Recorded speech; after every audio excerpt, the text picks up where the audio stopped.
السلام عليكم ورحمة الله وبركاته حبايبي طلاب جريد 6 أو سنة 6 مادة الرياضيات. أهلا وسهلا بيكم. النهاردة هنحل مع بعض تمارين كتاب سلاح التلميذ على الدرس التاني بتاع تحليل العوامل أو تحليل العدد إلى العوامل الأولية. تعالوا بقى نبدأ مع بعض. بيقول لي السؤال الأولاني، بيقول لي حلل الأعداد التالية إلى عواملها الأولية باستخدام شجرة العوامل. يعني إيه شجرة العوامل؟ بنيجي على العدد كده وناخد منه إيه؟ سهمين. بنقول ال 12 ده عبارة عن حاصل ضرب كام في كام؟ ال 12 والله يا مستر أنا عندي 2 في 6 و3 في 4، ممكن أقول له إيه؟ 2 في 6. طب الاتنين أولي، الاتنين أولي أعمل عليه دايرة، بس الستة مش أولي ففككها تبقى إيه؟ 2 في 3. وأقول له كده العوامل الأولية للعدد 12 هي الاتنين والاتنين والتلاتة. طب العدد 15 لو حبينا نحلله العوامل الأولية هيبقى كام؟ 3 في 5. مفيش حاجة تاني لأن التلاتة والخمسة أوليين. أقول له كده العوامل الأولية هي 3 و5 بتاع مين؟ بتاع العدد 15. طب 20 كذا حاجة، ممكن نبدأ باتنين في 10. الاتنين أولي بس العشرة مش أولي، العشرة نفكها تبقى 2 في 5. فأقول له كده العوامل الأولية للعدد 20 هي 2 و2 و5 وهكذا. طب التسعة يا مستر، التسعة عبارة عن 3 في 3. أقول له العوامل الأولية للعدد 9 هي 3 و3. طيب 32، الاتنين وتلاتين عبارة عن 2 في 16. طب يا مستر ما هتاخد 4 في 8 عادي، ايه المشكلة؟ 16 عبارة عن كام؟ 16 عبارة عن 4 في 4، والأربعة عبارة عن 2 في 2، والأربعة دي برضه عبارة عن ايه؟ 2 في 2. فأقول له العوامل الأولية للعدد 32 هي 2 و2 و2 و2 و2 بس كده. ال24 عندنا العوامل الأولية للعدد 24 هي كام؟ 3 في 8. 3 أولي بس التمانية مش أولي، التمانية فكها تبقى 2 في 4، أفك الأربعة تبقى ايه؟ 2 في 2. فأقول له كده العوامل الأولية للعدد 24 هي 2 و2 و2 و3. 18 عبارة عن كام؟ 2 في 9، والتسعة عبارة عن 3 في 3. وأقول له كده العوامل الأولية هي 2 و3 و3. العوامل الأولية للعدد 40 عبارة عن مثلا ايه؟ 4 في 10 أو 5 في 8. الأربعة هنفكها تبقى كام؟ 2 في 2، والعشرة هنفكها تبقى ايه؟ 2 في 5. وأقول له العوامل الأولية للعدد 40 هي 2 و2 و2 و5. طيب السؤال بعد كده بيقول لي أكمل، وده بيجي كتير بقى، خلي بالك. أصغر عدد أولي هو مين؟ هي الأعداد الأولية أولها يا مستر الاتنين. طب الواحد يا مستر؟ لأ، الواحد ليس عدد أولي، خلي بالك علشان ما تتلخبطش. قولا واحدا، الواحد مش عدد أولي. ليه يا مستر؟ ما هو الواحد بيجي في جدول الضرب مالوش غير واحد. احنا اتفقنا ان العدد الأولي بيبقى له اتنين من العوامل، واحد والرقم نفسه. يعني ما اقول لك مثلا ايه؟ السبعة بتيجي ازاي؟ هتقول السبعة عبارة عن 1 في 7، يبقى السبعة ليها 2 عوامل فقط اللي هو الواحد والسبعة، إنما الواحد ملوش غير عامل واحد فقط اللي هو الواحد، فبالتالي الواحد لا يعتبر عامل أولي.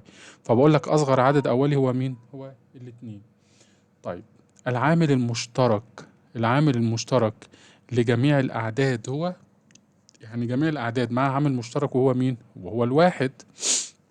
يعني الواحد ده بينفع يتضرب في كل الأعداد. العامل المشترك الأكبر لأي عددين أوليين هو، خلي بالك احنا اتفقنا ما يكون عندي عددين أوليين، وليكن مثلا ايه؟ الخمسة والسبعة، ده عدد أولي وده عدد أولي. عايزين نجيب لهم عامل مشترك. العامل المشترك بتاعهم اللي هو عبارة عن ايه يا مستر؟ هو ايه العامل المشترك الأكبر؟ قلنا في العامل المشترك الأكبر، يعني انت مثلا لو كتبت كده هتقول لي ايه؟ الخمسة بتساوي 5، والسبعة بتساوي 7. العامل المشترك مفيش عامل مشترك ما بينهم، وبالتالي بقول له العامل المشترك الأكبر لأي عددين أوليان هو كام؟ هو 1. طيب بعد كده بيقول لك العوامل الأولية للعدد 6. الستة دي عبارة عن كام يا مستر؟ الستة عبارة عن 2 في 3، يبقى الاتنين أولي والتلاتة أولي، يبقى له 2 و3. العدد الذي عوامله 5 و2 هو مين؟ اضربهم في بعض هيديك كام؟ هيديك 10. يعني ال10 دي عواملها 5 و2. العدد الذي عوامله الأولية 3 و2 و7، اضربهم في بعض عشان تجيب العدد. يعني اضرب 3 في 2 ب6، 6 في 7 ب42، الستة في 7 بكام؟ ب42. العدد الأولي الذي مجموع عوامله 6 هو، خلي بالك السؤال ده بيتكرر كتير جدا. يعني انت عندك عدد أولي، عدد ايه أولي؟ ايه هي الأعداد الأولية يا مستر؟ اللي هي الاتنين والتلاتة والخمسة والسبعة وهكذا. طب خلي بالك بيقول لك هو عدد أولي، يعني واحد من دول بقى، بس مجموع عوامله، يعني انت لو جمعت العوامل بتوعه هيديك 6 اللي هي الخمسة والواحد. طيب يبقى العدد الأولي هو بتاعك هو مين؟ هو 5. ليه يا مستر؟ هي الخمسة ايه هي العوامل بتاعت الخمسة؟ اللي هي الواحد والخمسة، لو جمعتهم هيديك كام؟ 6. طيب بعد كده بيقول لك ايه؟ يكون العددان أوليين فيما بينهما. خلي بالك العددين بيكونوا أوليين فيما بينهم إذا كان العامل المشترك الوحيد بينهما هو مين؟ أظن حليناها كتير وقلنا هو مين؟ هو الواحد. لما قلت لك ارسم الدايرة بتاعت مخطط فين وما بتلاقيش حاجة فاضية في النص، يعني بنقول ايه؟ في واحد ما بينهم. طيب من مخطط فين المقابل، ركز بقى في الرسم. انت لو بصيت على مخطط فين اللي هو يقصد بيه ده. طيب مخطط فين ده العين ميم ألف اللي هو العامل المشترك الأكبر. قلنا العامل المشترك الأكبر اللي بيبقى في الدايرة اللي في النص دي اللي هو مين؟ هو 2. بينما الميم ميم ألف اضربهم كلهم في بعض، 3 في 2 ب6، 6 في 7 ب42. من مخطط فين المقابل العامل المشترك الأكبر هو مين؟ هو الواحد. ليه يا مستر الواحد ده الدايرة فاضية؟ ما هو يا حبيبي قلنا لما يكون الدايرة فاضية كده أو المشترك هنا فاضي معناه إن هو المشترك ما بينهم واحد. بينما الميم ميم ألف اضرب كله في بعضه، 3 في 2 ب6، 6 في 5 بكام؟ ب30. طيب باستخدام مخطط فين التالي أكمل العددان الممثلان في مخطط فين هما. هو عايز يخلي بالك من السؤال، هو عايز يعرف العددين اللي بيتكتبوا فوق. مش احنا قلنا كل دايرة من دول بتبقى بتاعت عدد؟ طيب هنا الاتنين والتلاتة اضربهم في بعض هيديك كام؟ هيديك 6. وهنا الاتنين ما هي مشتركة مع ده وده، الاتنين في الاتنين في الاتنين، 2 في 2 ب4، 4 في 2 ب8. يبقى الدايرة الأولانية بتاعت 6 اللي هي دي، والدايرة التانية بتاعت كام؟ 8. طب العين ميم ألف للعددين هو العدد المشترك اللي هو في المنطقة المشتركة، والميم ميم ألف اضرب كله في بعض، 2 في 2 ب4، 4 في 2 ب8، 8 في 2 في 2 ب4، 4 في 2 ب8، 8 في 3 ب24. طيب هل العددان أوليان فيما بينهما؟ لا طبعا، لأن في 2 مشترك. تقول له كده ليس، تقول له لا ليس، تقول له ليس العددان أوليان فيما بينهما، يعني لا هما مش أوليان فيما بينهم. طيب باستخدام مخطط فين التالي أكمل العددان الممثلان في المخطط هما. يعني العددين الدايرة دي بتاعت مين والدايرة دي بتاعت مين؟ ما هي دي بتاعت الخمسة لوحدها، ما فيش حاجة تانية معاها، يبقى دي الخمسة. طب وده بكام؟ اضربهم في بعض، 2 في 3 دي كام؟ 6. يبقى الدايرة دي بتاعت الخمسة ودي بتاعت الستة. يبقى اكتب هنا 5 وهنا ايه؟ 6. العين ميم ألف هو مين؟ هو الواحد. والميم ميم ألف اضرب كله في بعض، 2 في 3 ب6، 6 في 5 ب30.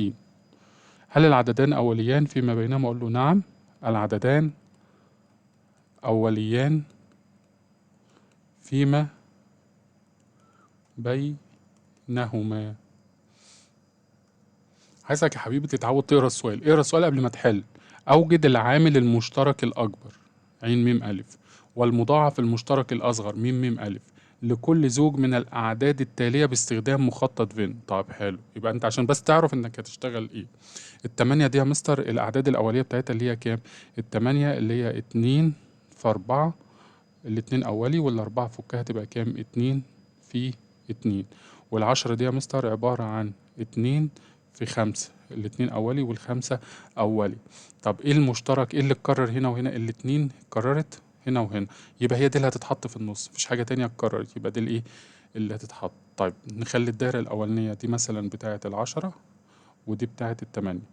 طيب ال8 عبارة عن ايه؟ 2 في 2، فحطينا الاتنين هنا، يبقى فاضل لي هنا 2 وفاضل لي هنا 2. طيب ال10 عبارة عن كام؟ 2 في 5. العين ميم ألف، العين ميم ألف اللي هو الرقم المشترك اللي هو كام؟ 2. الميم ميم ألف اضرب كله في بعض، 5 في 2 ب10، 10 في 2 ب20، 20 في 2 ب40. انا بحل على طول عشان انا خلاص يعني شرحته لك كويس في الدرس، وانت فاهم المفروض انا بعمل ايه. لما اجي اجيب الميم الف بضرب كل الاعداد اللي في الدوائر الاتنين، الخمسة في 2 في 2 في 2، 5 في 2 ب10، 10 في 2 ب20، 20 في 2 ب40. طيب هنا العددين اللي عندي 3 و12. طيب خلي بالك، خليك ذكي. انا قلت لك في قاعدة بتحل بيها، لو العدد من مضاعفات العدد التاني، يعني هي ال 12 من مضاعفات التلاتة، ال 12 من مضاعفات التلاتة، حلو قوي. لو لقيت عدد من مضاعفات العدد اللي معاه، خد العين ميم ألف اللي هو العامل المشترك الأكبر، خدوا العدد الصغير اللي هو التلاتة، والميم ميم ألف اللي هو المضاعف المشترك الأصغر، خدوا العدد الكبير اللي هو ال 12. طيب تعال نحل ونتأكد. طب يا مستر هي التلاتة عشان احللها هي محتاجة تتحلل؟ لا، ما هي اصلا متحللة لان التلاتة اولي. طب ال 12 يا مستر، ال 12 عبارة عن كام؟ ال 12 عبارة عن 2 في 6. 2 نقول ده ال 12 عبارة عن 2 في 6، والستة عبارة عن 2 في 3. يبقى ال 12 عبارة عن 2 في 2 في 3 اهو، 2 في 2 في، تعال نحط التلاتة هنا عشان ما نتلخبطش. فين الاستيكة؟ فين اهي الاستيكة. 2 في 2 في 3.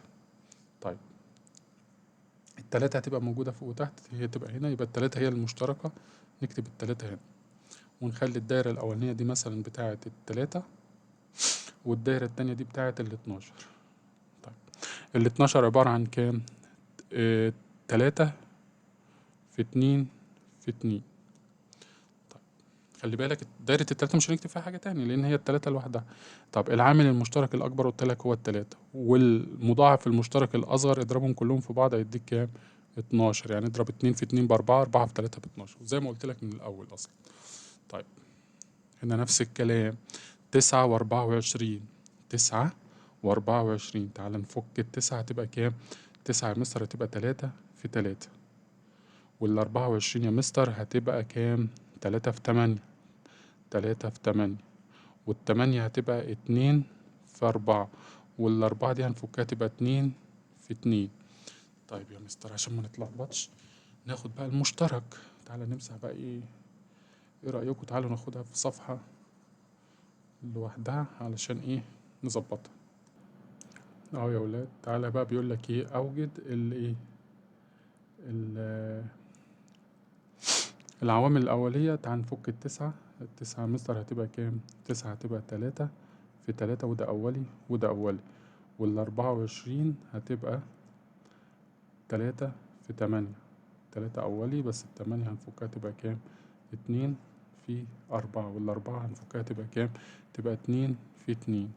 طيب ايه اللي مشترك؟ التلاتة موجودة هنا وهنا، تمام. في حاجة تانية مشتركة؟ لا، مفيش حاجة تانية مشتركة. يبقى احنا هنكتب في النص هنا التلاتة، ونعمل دايرة لل24، نخلي ال24 هنا مثلا، ودايرة للتسعة، والتسعة نحط لها التلاتة التانية هنا، تمام. طيب نروح بقى لل24. ال24 عبارة عن 2 في 2 في 2، والتلاتة كده احنا حطيناها، يبقى احط هنا 3 نقط للتلات اتنينات اللي انا هحطهم، يعني هنا 2 وهنا 2 وهنا 2. طيب العامل المشترك الأصغر، قصدي العامل المشترك الأكبر اللي هو الرقم المشترك اللي في النص هنا اللي هيبقى 3. المضاعف المشترك الأصغر اضربهم كلهم في بعض، نضرب 3 في 3 في 2 في 2 في 2، تعال نضربهم هنا بكام؟ 3 في 3 في 2 في 2 في 2. 3 في 3 ب9، 2 في 2 ب4 في 2، 9 في 4 ب36، 9 في 4 ب36، 36 في 2، الاتنين في 6 ب12، 2 ومعانا الواحد، الاتنين في 3 ب6 وواحد 7. يبقى الميم ألف هيبقى كام؟ هيبقى 72. طيب بعد كده بيقول لك ايه، عايزين برضو العددين اللي عندنا دول اللي هم كام؟ اللي هم 6 و11. طيب حلو أوي، تعالى نعمل دايرة للستة أو نفك الستة. الستة هتبقى 2 في 3، وال11 كده كده ال11 مش هتفك لأن ال11 أولي، فاحنا لو عملنا دايرة لل11 هنحط أصلا فيها ال11 ومش هنحط حاجة تانية. طب الستة هنحط فيها الاتنين والتلاتة ونسمي دي دايرة الست. هل العامل المشترك العامل المشترك بتاع اللي هو الأكبر اللي هو مين؟ الواحد. والمضاعف المشترك الأصغر مفيش. المضاعف المشترك الأصغر قلنا هنضربهم كلهم ايه في بعض. 2 في 3 ب6 في 11 بكام؟ ب66. تاني، ال11 عدد أولي فهنحطه في دايرته عشان مفيش حاجة مشتركة، والستة هنفكها ل2 و3. طيب بما إن مفيش حاجة ايه مشتركة، العامل المشترك الأكبر هيكون كام؟ هيكون 1. والمضاعف المشترك الأصغر اضرب كل في بعضه هتضرب كام؟ 6 في 11 ب66، أو 2 في 3 في 11 يديك 66. بقية السؤال زي ما هو مفيش في أي مشكلة، يعني أنت لو رجعت تاني الأسئلة اللي فاضلة كلها أعداد عادية خالص هتكملها. طيب تعالى للسؤال رقم 6، بيقول لك باستخدام مخطط فين حدد في أي زوج من الأعداد التالية أوليان فيما بينهم، أو حدد أي زوج من الأعداد الآتية أوليان فيما بينهم. قلنا العددين عشان يكونوا أوليان فيما بينهما لازم ما يكونش في حاجة مشتركة ما بينهم غير الواحد. ماشي. طيب أول عددين عندنا الأربعة والتلاتة، هنفك الأربعة هتبقى كام؟ الأربعة عبارة عن 2 في 2، والتلاتة كده كده أولي، يبقى هعمل دايرة للتلاتة واكتب التلاتة، وهعمل دايرة للأربعة واكتب 2 و2.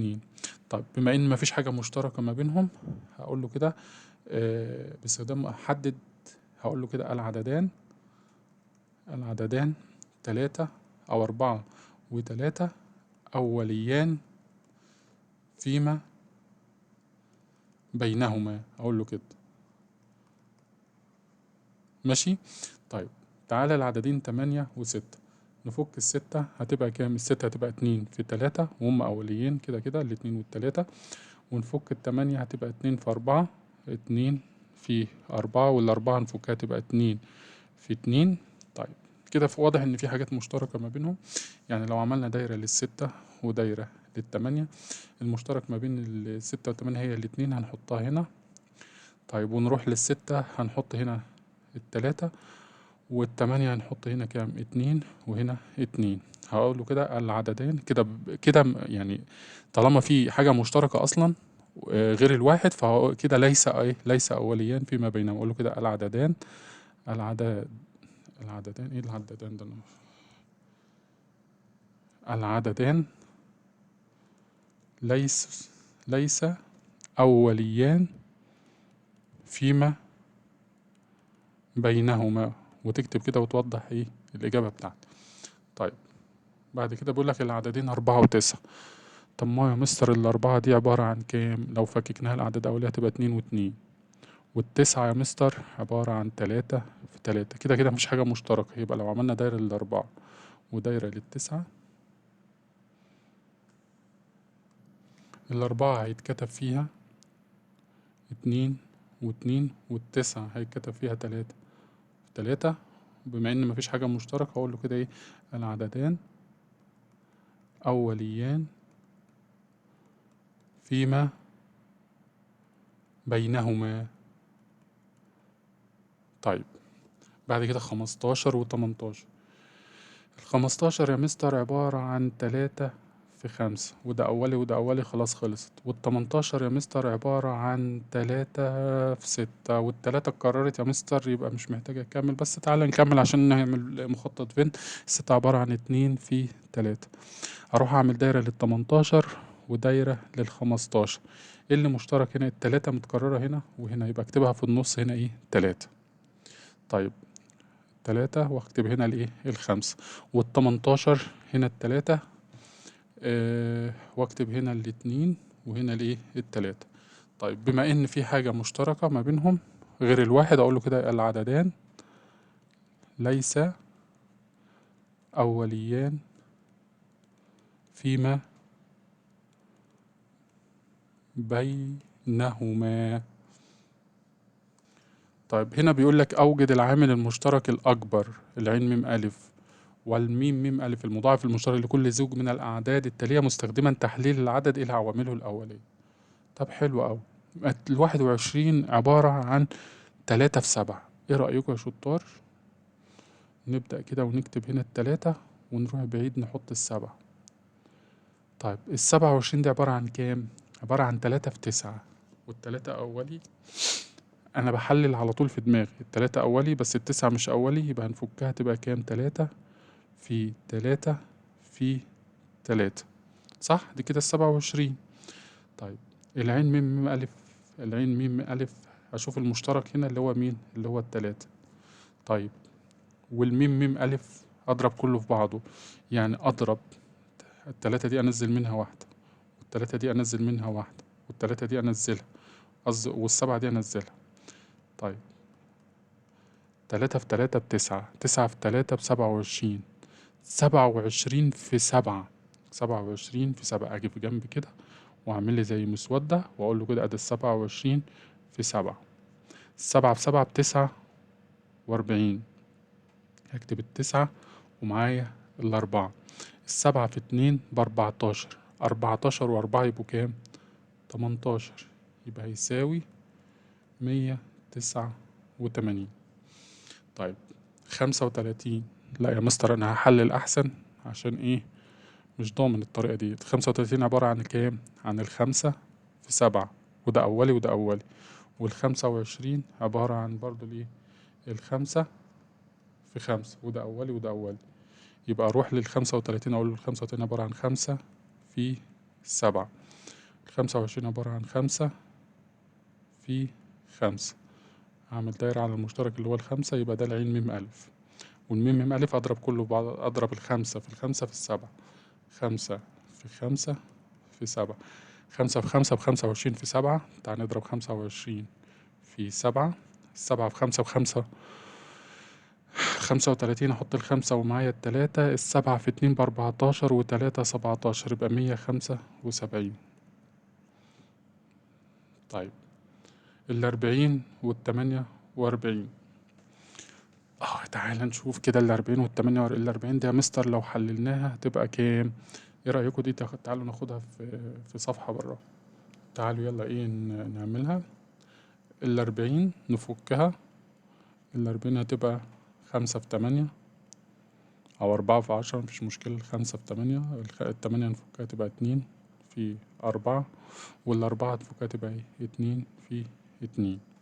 طيب 48، 48 اللي هي الستة في كام؟ 6 في 8، 6 في 8 ب48. الستة عبارة عن 2 في 3، والتمانية عبارة عن 2 في 4، والأربعة عبارة عن 2 في 2.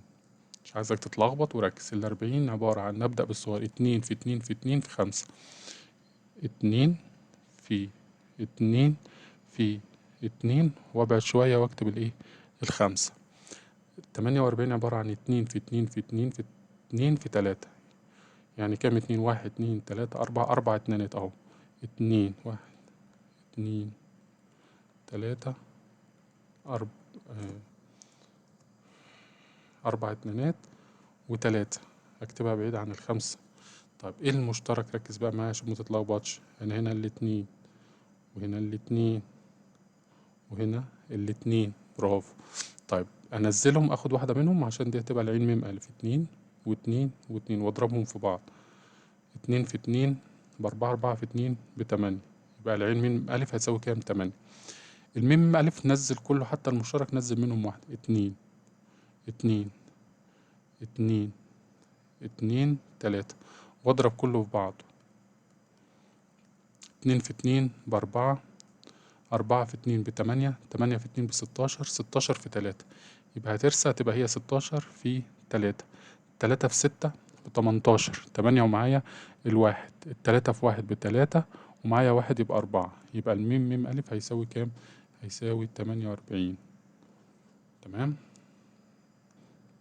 تعالى بقى في أسئلة الامتحانات الجميلة اللي هي بيجي أسئلة كتير أوي عليها.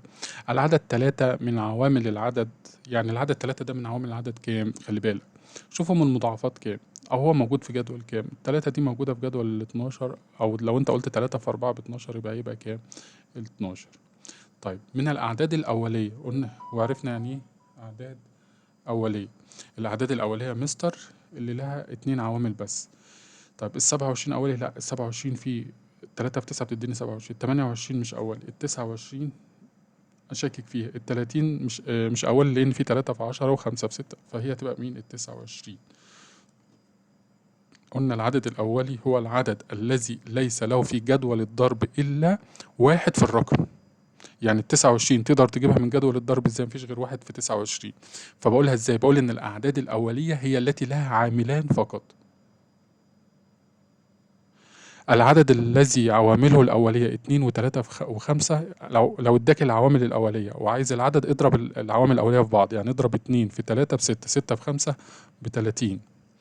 ميم ألف للعددين الأوليين هو، خلي بالك، يعني انت لو عندك عددين أوليين وعايز الميم ألف، يعني مثلا عددين أوليين زي مين؟ زي ال3 وال5، وقلت لك هات لي الميم ألف. الميم ألف ده مستر مش اللي كنا بننزل كله نضربهم في بعض؟ طب ما انت كده اصلا لما تيجي تحلل التلاتة هي هتديك 3، وما تيجي تحلل الخمسة هتديك 5، هتنزلهم تحت هما الاتنين تديك 3 في 5 بكام؟ ب15. يعني انت عشان تجيبه هيديك ايه؟ حاصل ضربهم. يبقى خلي بالك عشان ما تتلخبطش، الميم ألف للعددين الأوليين هما حاصل ضربهم. طيب ميم ألف للعددين 16 و32. خليك ناصح، ال 32 من مضاعفات ال 16. ال 32 من مضاعفات ال 16 عشان ما تقعدش تحلل وتوجع قلبك. طيب الميم ألف ده اللي هو مين؟ المضاعف المشترك الأصغر. لو قال لك الأصغر والعدد التاني مضاعف للعدد اللي معاه، خد الكبير فيهم. خد الكبير فيهم. تاني، لما اداك عددين اهم شرط ان يكون واحد فيهم مضاعف للتاني، يعني ان ال 32 دي مضاعف لمين؟ يعني ايه مضاعف دي يا مستر؟ يعني يا حبيبي لو انت قعدت تعد بال 16 هتقول 16 هتزود عليهم كمان 16 هتديك كام؟ 32. ال 32 هتزود عليهم 16 هتديك مش عارف رقم تاني. فبقول له كده ان ال 32 من مضاعفات ال 16. حلو قوي. قال لك في قاعده بتقول لك لو لقيت العددين اللي معاك واحد مضاعف للتاني، خد الكبير فيهم هو خد الكبير فيهم هو الميم ألف المضاعف المشترك الأصغر، وخد الصغير فيهم هو العين ميم ألف اللي هو العامل المشترك الأكبر. طيب عدد أولي مجموع عوامله 18. عدد أولي مجموع عوامله 18، يعني الواحد وال17. طب مش معنى اخترت الواحد وال17 يا مستر يا حبيبي؟ ما هو قايل لك عامل أو عدد أولي. طيب العددان 8 ونقط أوليان فيما بينهما. يعني ايه يا مستر العددان 8 ونقط أوليان فيما بينهما؟ يعني شوف ال8 معاها عدد تاني ما يكونش مشترك ما بينهم غير الواحد. طب ال8 عشان تحللها هتديك كام؟ ال8 يا مستر هتديني 2 في 4، وال4 تديني 2 في 2. لو حللت الأربعة هتديني 2 في 2 فهتبقى مشترك، وال12 برضه هيبقى فيها 2. التسعة هتبقى 3 في 3. خلي بالك التسعة هتبقى 3 في 3، مفيش حاجة مشتركة مفيش اتنينات خالص، يبقى هو التسعة. طب الستة يا مستر هيبقى فيها 2 في 3، 2 في 3، وبالتالي هيبقى في الاتنين مشترك. تمام. طيب عين ميم ألف للعددين 12 و24. نفس السؤال اهو تاني. ال24 يا مستر من مضاعفات ال12، وهو عايز عين ميم ألف اللي هو العامل المشترك الأكبر، يبقى أخد الصغير فيهم اللي هو مين؟ ال12. عين ميم ألف للعددين 8 و4. نفس الكلام، ال8 من مضاعفات ال4، وهو عايز عين ميم ألف اللي هو العامل المشترك الأكبر، يبقى أخد الصغير فيهم اللي هو مين؟ اللي هو ال4. طب انا اتلخبطت يا مستر، ممكن حلل وفكهم واعملهم بالطريقه بتاعتك عادي مفيش مشكله. العين ميم الف للعددين 7 و11. 7 و11 ده دول عددين اوليين يا مستر، وقلنا الاعداد الاوليه مفيش عين ميم الف ليها غير الواحد اصلا، يعني مفيش حاجه مشتركه ما بينهم غير الواحد. طب عدد اولي مجموع عوامله 14. 14 يعني الواحد وال13. اللي هو مين؟ ال13. العامل المشترك الأكبر للعددين 30 و15، نفس السؤال، ال30 من مضاعفات ال15، وهو عايز العامل المشترك الأكبر، يبقى أخد العدد الصغير فيهم اللي هو ال15. طيب، أصغر عدد أولي زوجي، اقرا السؤال أصغر عدد أولي زوجي هو الاتنين، ما هي الأعداد الأولية بتبدأ بالاتنين. العامل المشترك لجميع الأعداد هو العامل المشترك لجميع الأعداد هو الواحد. العدد الذي عوامله الأولية 2 و5 و7، قلنا لو اديك العوامل الأولية وعايز العدد اضربهم في بعض، 7 في 5 ب5 و3، أو 2 في 5 ب10، 10 في 7 ب70. ميم ميم ألف، ميم ميم ألف اللي هو إيه يا مستر ميم ميم ألف؟ اللي هو المضاعف المشترك الأصغر، المضاعف المشترك الأصغر للعددين 8 و7. اوعى بقى تروح تقول لي هاخد فيهم الكبير، لا يا حبيبي، هو المضاعف المشترك الأصغر هنا العددين مش مضاعفين لبعض. طب التمانية دي يا مستر تعالى نفكها عشان أفهمك هو قصده. التمانية دي عبارة عن 2 في 4، والأربعة بقى عبارة عن 2 في 2. خلي بالك يا مستر، أنا حاسس إن العددين دول أوليين فيما بينهم، لأن مفيش حاجة مشتركة، فبالتالي الميم ميم ألف اضربهم في بعض، اضرب السبعة في 8، السبعة في 8 بكام؟ ب56. تمام. طيب العين ميم ألف للعددين 22 و66. يا مستر ده كبر الموضوع أوي يا حبيبي، ما هي ال66 من مضاعفات ال22. ازاي يا مستر؟ يعني أنا لو بدأت أعد بال22 أزود عليهم 22 هتبقى 44، أزود عليهم 22 تبقى 66. طيب هو عايز العين ميم ألف اللي هو العامل المشترك، العامل المشترك الأكبر، العامل المشترك الإيه؟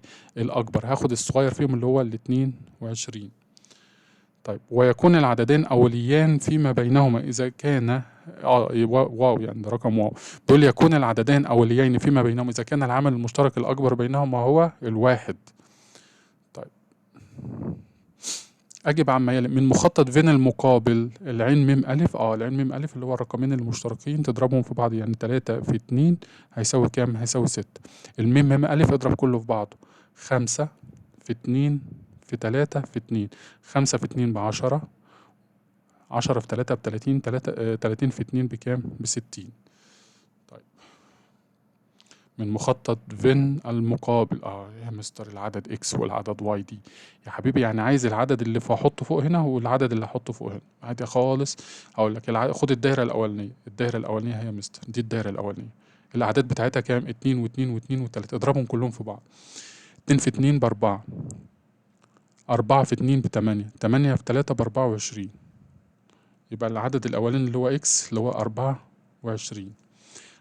طيب خلي بالك بقى الدايرة التانية تعملها لك بلون مختلف عشان تبقى فاهمها اهي، اللي هي الدايرة التانية اللي هي باللون الأزرق دي. طب اللي باللون الأزرق فيها الخمسة والتلاتة والاتنين، 5 في 2 ب10، 10 في 3 ب30، يبقى العدد واي بكام؟ ب30. طيب باستخدام مخطط فين لزوج الأعداد 30 و20 أوجد عين ميم ألف. طب تعالى نفك ال20 أهو، نفك ال20 ونفك ال30. ال20 عبارة عن كام يا مستر؟ ال20 عبارة عن 2 في 10، الاتنين أولي، والعشرة فكها تبقى 2 في 5. ال30 عبارة عن 5 في 6، الخمسة أولي، والستة نفكها تبقى 2 في 3. ايه اللي مشترك عندي؟ 2 و3، عندي الاتنين موجودة هنا وموجودة هنا، مفيش حاجة تانية، يبقى أقوم راسم دايرة جنبيها دايرة تانية كده، واعمل دي مثلا لل20 ودي لل30. طيب ال20 هنكتب فيها كام؟ احنا هنكتب المشترك الأول اللي هي الاتنين. طيب ونكتب هنا 2 وهنا 5. طيب والتانية نكتب فيها، لا يا مستر ده في حاجة تانية مشتركة، معلش أنا آسف، في ال5 موجودة مشتركة، ال5 موجودة كمان مشتركة، أي ال5 موجودة هنا وموجودة هنا، تمام، يبقى ال5 كمان موجودة هنا. طيب هيتبقى هناك 3 بس، يبقى في ال30 هيتبقى ال3. تمام. طيب يبقى هو عايز العين ميم ألف، يبقى أقول له العين ميم ألف هيساوي 2 في 5 هيساوي كام؟ هيساوي 10.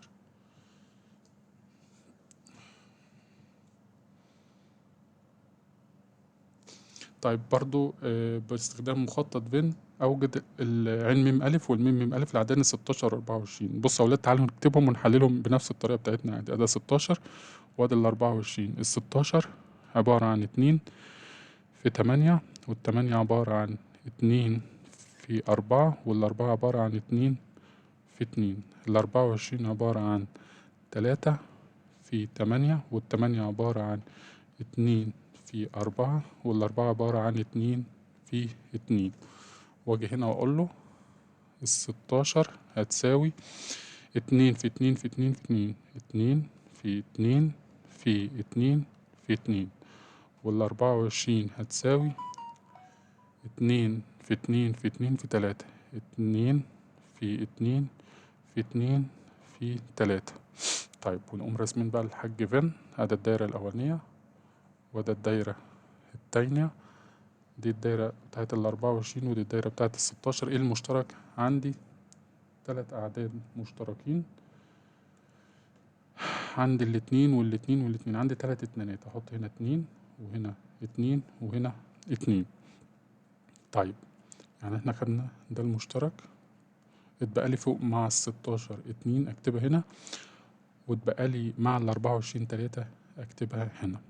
اقول له العين ميم ألف هيساوي 2 في 2 في 2. باخد المشترك هيساوي كام؟ هيساوي 8. طيب والميم ميم ألف أضرب كله في بعضه. احنا ضاربين دول لسه في بعض 8. 8 في 2 ب16. 16 في 3 اهو 16 في 3. 3 في 6 ب18. 8 ومعايا الواحد. التلاتة في 1 ب3 يبقى كام؟ يبقى 4. يبقى الميم ألف الميم ميم ألف بكام؟ ب48. بكده نكون وصلنا لنهاية تمارين الدرس التاني. أتمنى لو في حاجة مش فاهمينها ياريت تكتبوها لي في التعليقات. لو في أي حاجة عايزين نركز عليها برضو هستنى التعليقات بتاعتكم. شيروا الحلقة مع زمايلكم علشان يستفادوا. ما تنسوش تدعموني بلايك واشتراك في القناة. واشوفكم الحصة الجاية، والسلام عليكم ورحمة الله وبركاته.